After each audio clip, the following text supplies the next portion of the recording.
So, why am I recording? I honestly don't even know. I feel like I'm starting a new journey. Every few years, I do something different career-wise.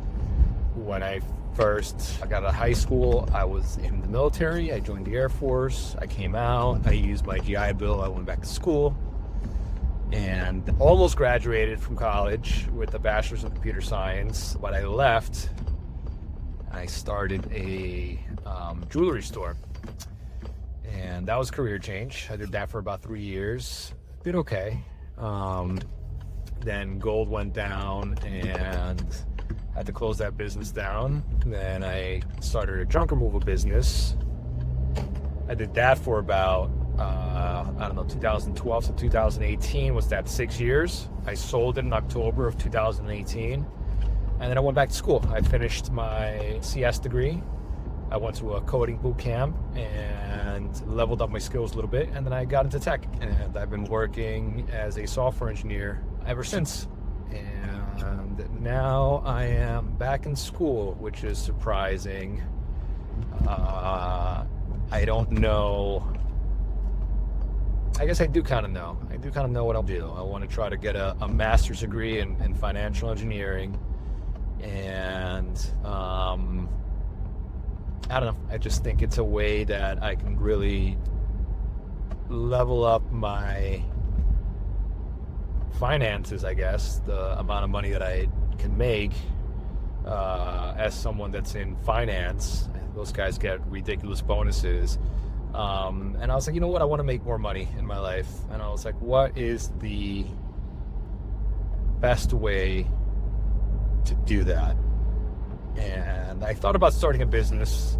I've done it before. I was very successful, especially with the junk removal business. I just don't want to do that kind of work anymore, which is a shame, really, because I know that's a guaranteed path. It's just not an easy path either, and it's not the type of work that I want to be doing. It's hard dealing with customers. It's hard dealing with employees, and growing that type of business is it's not an easy task. So, I figured I like math, I like science, I like engineering. Why don't I go back to school and try my hand at something else? And what's funny is I'm not even in a master's program. I went back to a community college because my foundations, I feel like, are pretty horrible. When I first started studying, I didn't do too well. I didn't really put a lot of time and effort into my classes. I just wanted the degree. I didn't want to learn, which was fine. It worked out. I got the degree, but I came out with very little knowledge. Yeah, sure, I took all the classes you're supposed to take. Calculus 1, Calculus 2, Calculus 3,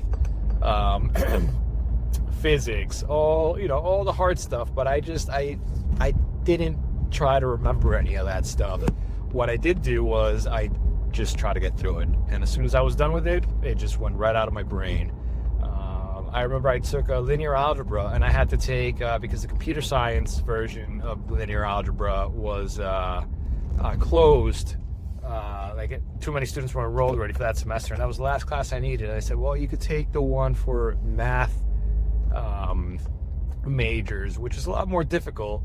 But if you want, you can take that, and we'll accept that as I guess it was more proof-based or something. And he said, we can take that in lieu of the CS one. I said, okay, great, let's do it. And I took it, and I passed with an A. And I don't remember anything. I couldn't tell you what an eigenvector is anymore. Even though I remember the name, I don't remember what it was, what it did, or any of that. So, now I'm in community college. I'm going back with a different purpose. Just to try to acquaint myself with the foundations, because I feel like the foundations are essential. And I just never laid that foundation down solidly enough. But anyway, this is my first video on this journey. It's a little nerve-wracking putting yourself on the internet like this. But yeah, let's see what happens.